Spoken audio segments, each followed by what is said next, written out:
So you've just found out they've invited you in for an interview, a big international company.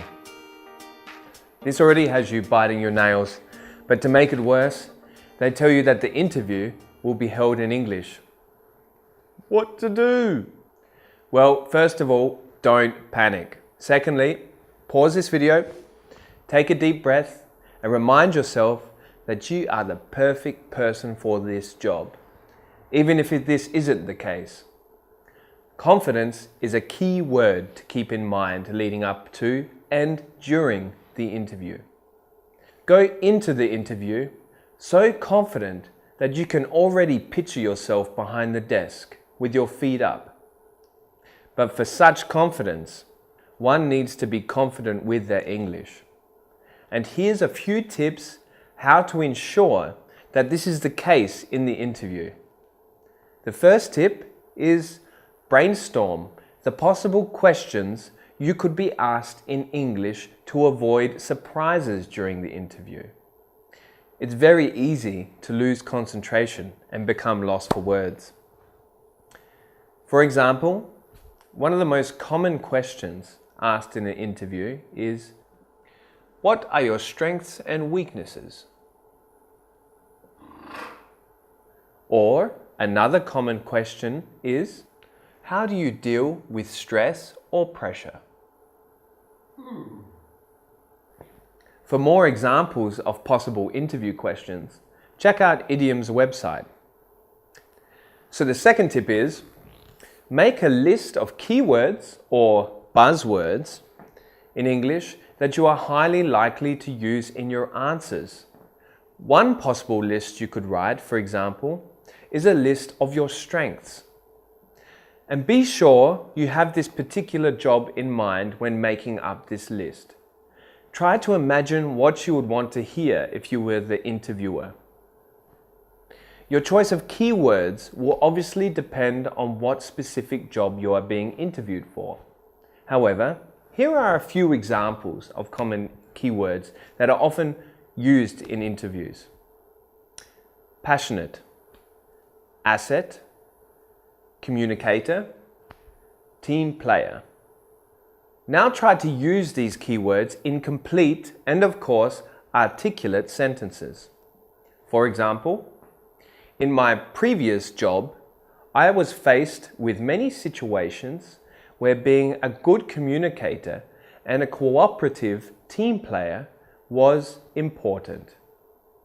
Or, I believe I will be an asset to your company as I am not only skilled at what I do, but I'm also passionate about the work. And remember, it is important to keep your sentences clean and simple.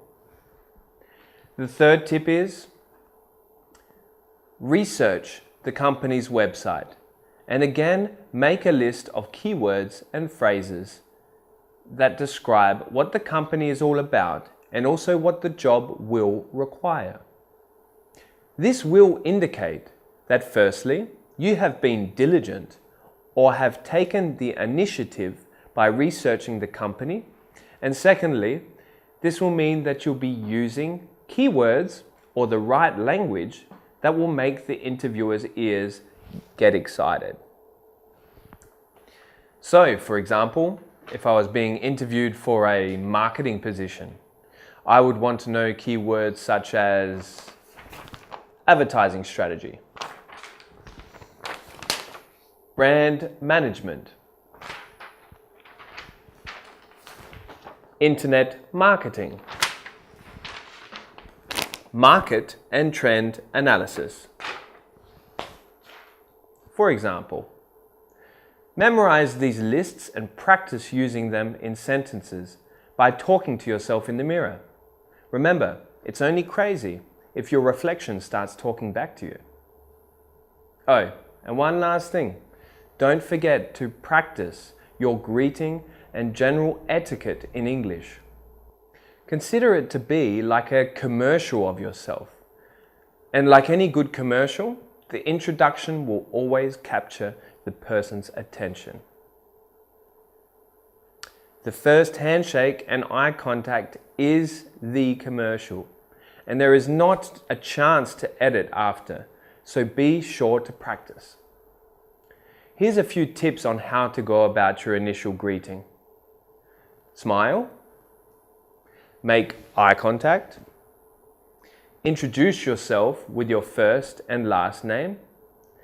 Use their name when shaking their hand with the appropriate title. For example, Professor, Mr. or Mrs. Higglebottom. People like to hear the sound of their own name. At the end of the interview, be sure to thank the interviewer for their time and the opportunity.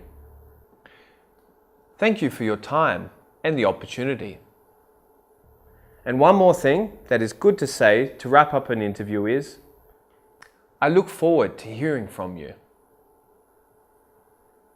So that's all from us here in this video lesson, brought to you by i-diom, the Language Institute. We look forward to hearing from you. Oh. Can somebody get the ear, please? Yeah.